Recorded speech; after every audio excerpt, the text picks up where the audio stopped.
नमस्कार छात्रों। पिछली कक्षा में हमने देखा अतीत के पत्र में विनोबा भावे जी आश्रम से 1 साल तक दूर रहे थे। इस दौरान उन्होंने क्या क्या कार्य किया और वो कार्य का विस्तृत वर्णन उन्होंने इस पत्र के माध्यम से किया था।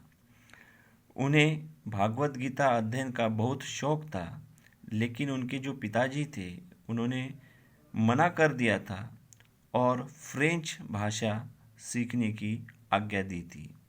लेकिन उन्होंने गीता और फ्रेंच दोनों भाषा का अध्ययन किया। गीता को उन्होंने घर पर ही पढ़ना शुरू कर दिया था। खुद ब खुद वह संस्कृत का अभ्यास घर पर ही किया करते थे। बाद में उन्होंने आश्रम में दाखिला लिया और उस समय वेदांत का अभ्यास करने का उन्हें एक अच्छा मौका हाथ लगा।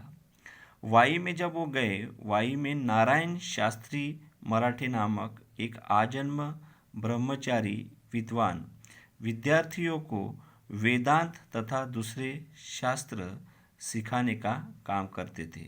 तो उस समय विनोबा भावे जी ने यह वेदांत की शिक्षा तथा दूसरे शास्त्र वहाँ पर उन्होंने सीखे। उनके पास उपनिषदों का अध्ययन करने का लोभ प्राप्त हुआ उन्हें। लोभ यानी लालच। तो उन्होंने उपनिषदों का भी वहाँ पर अध्ययन किया। इस लोभ के वजह से, इस लालच के वजह से ही वाई में विनोबा भावे जी ज़्यादा समय तक रह गए। इतना समय बिताना आसान काम नहीं था। तो इतने समय में विनोबा भावे जी ने वहाँ पर क्या किया, यह यहाँ पर इस पत्र के माध्यम से वो लिख रहे हैं। जिस लोभ के खातिर मैं इतने दिनों आश्रम से बाहर रहा, मेरा वह लोभ और उसका कार्य नीचे लिखे अनुसार है। इस पत्र के माध्यम से उन्होंने कौन कौन से कार्य किए वह यहाँ पर हमें बता रहे। उनका स्वास्थ्य खराब हो चुका था, तो स्वास्थ्य सुधार के निमित्त पहले तो विनोबा भावे जी 10-12 मील घूमना उन्होंने शुरू कर दिया था। हमें भी छात्रों घूमना चाहिए। घूमना ये हमारे सेहत के लिए काफ़ी अच्छा होता है। बाद में विनोबा भावे जी ने 6 से 8 सेर अनाज पीसना शुरू कर दिया था। वह 8 से 6 सेर अनाज पिसा करते थे। बाद में उन्होंने 300 सूर्य नमस्कार शुरू कर दिए थे। हमें तो एक सूर्य नमस्कार करने पे ही काफ़ी समय लग जाता है या हमें ठीक तरह से नहीं आता, लेकिन विनोबा भावे जी एक दिन में वो 300 सूर्य नमस्कार किया करते थे। और घूमना ज़्यादा तौर पर वो घुमा करते थे।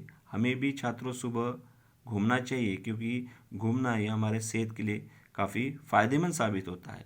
यह इस प्रकार का विनोबा भावे जी का व्यायाम रहता था। इससे इनका जो स्वास्थ्य है वो स्वास्थ्य ठीक हो गया। बाद में विनोबा भावे जी ने आहार के बारे में विस्तृत रूप से इस पत्र में लिखा कि आहार के विषय में उन्होंने कौन कौन से परहेज किए। पहले 6 महीने तक तो नमक खाया उन्होंने, बाद में उसे नमक को खाना छोड़ दिया। मसाले वगैरह बिल्कुल नहीं खाए। तो यहाँ पर मसाले खाना भी हमारे सेहत के लिए उचित नहीं है, तो हमें मसाले त्याग देने चाहिए। बाद में आजन्म नमक और मसाले न खाने का उन्होंने व्रत लिया। फिर कभी भी अपने जीवन में उन्होंने नमक और मसालों का सेवन नहीं किया। बाद में विनोबा भावे जी ने अपना स्वास्थ्य सुधार करने के लिए, अच्छा करने के लिए दूध पीना शुरू कर दिया।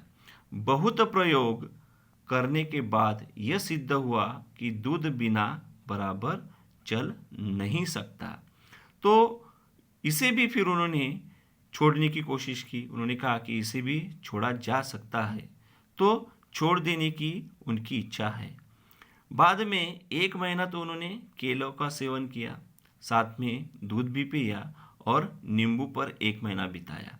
इससे उनकी थोड़ी सी ताकत कम हुई। बाद में उन्होंने कौन कौन से कार्य किए 1 साल आश्रम से दूर रहने के बाद। इन्होंने गीता का वर्ग चलाया। इसमें 6 विद्यार्थियों को उन्होंने अर्थ सहित सारी गीता सिखाई बिना पारिश्रमिक के। बाद में उन्होंने ज्ञानेश्वरी के 6 अध्याय, इस वर्ग में 4 विद्यार्थी थे तो उन्होंने ज्ञानेश्वरी पढ़ाई। उपनिषद 9, इस वर्ग में 2 विद्यार्थी रहे थे।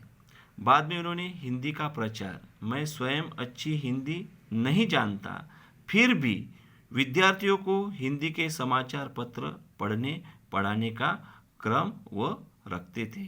तो 1 साल के भीतर में उन्होंने जो कार्य किए वह सारे कार्य उन्होंने विद्यार्थियों को अच्छी तरह से वहाँ पर उन्होंने करवाए। अंग्रेजी 2 विद्यार्थियों को उन्होंने सिखाई, हिंदी सिखाई, अंग्रेजी सिखाई, ज्ञानेश्वरी सिखाई, उपनिषद भी उन्होंने सिखाए, गीता का वर्ग भी उन्होंने चलाया।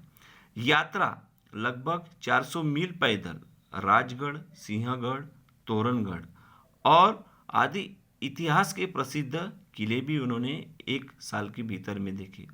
प्रवास करते समय गीता जी पर प्रवचन करने का क्रम भी रखा। उन्होंने प्रवास करते समय गीता जी के ऊपर वह प्रवचन किया करते थे। आज तक ऐसे कोई 50 प्रवचन उन्होंने किए। अब यहाँ से आश्रम आते हुए पहले पैदल मुंबई जाऊंगा और वहाँ से रेल से आश्रम पहुँचूंगा। मेरे साथ 25 वर्ष का एक विद्यार्थी प्रवास कर रहा है जो उस आश्रम में मेरे साथ रहने वाला है।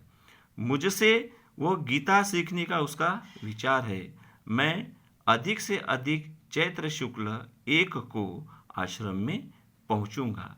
ये सारी बातें उन्होंने इस पत्र के माध्यम से गांधी जी को लिखी है कि वो आश्रम में कब पहुंचने वाले हैं और आश्रम में पहुंचने के लिए उन्हें देरी क्यों हुई, उसका सारा वर्णन उन्होंने इस पत्र के माध्यम से यहाँ दर्शाया है। आगे क्या होता है हम लोग दूसरी कक्षा में देखेंगे। धन्यवाद।